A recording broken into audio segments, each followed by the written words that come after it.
Vivre ici, vivre plus haut avec le département des Hautes-Alpes. Bienvenue à la MDPH.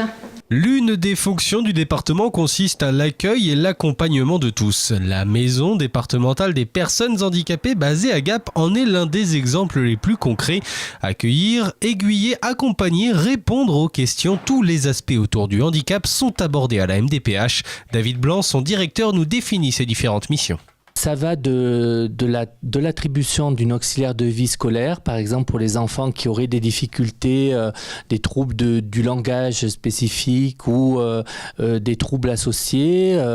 Ça va également, on est dans la décision pour attribuer du matériel pédagogique adapté, pour aider ces mêmes enfants, ces mêmes élèves à suivre une scolarité ordinaire, dans le milieu ordinaire.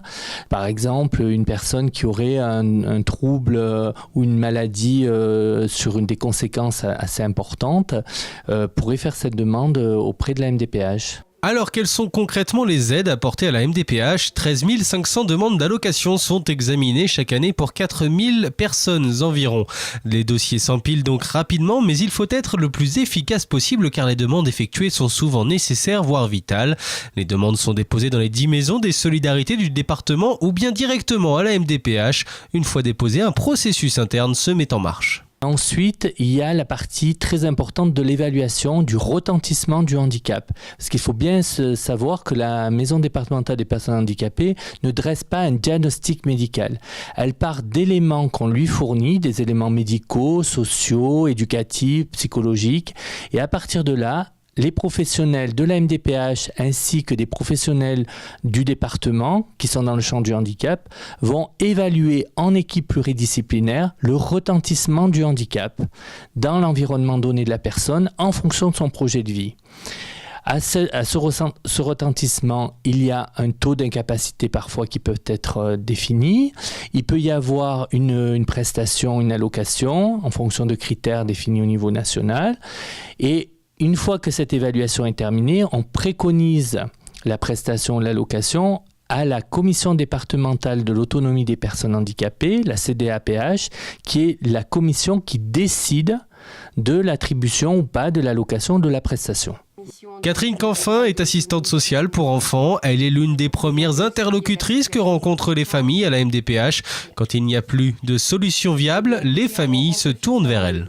Nous allons élaborer, construire avec la famille, qui est en fait les experts de leur quotidien. C'est eux qui avant tout connaissent bien l'enfant. C'est eux qui avant tout ont mis en place des choses sans nous attendre, sans attendre de franchir cette porte. Et ensemble, on va construire le projet de vie. C'est un grand mot, le projet de vie, parce que souvent, qu'est-ce que ça veut dire ? Qu'est-ce qu'on va y mettre ? Eh bien, en fait, c'est le projet d'une nouvelle vie, avec des compensations, avec des aides, avec tout ce projet, toute cette construction de ce projet autour de leur enfant.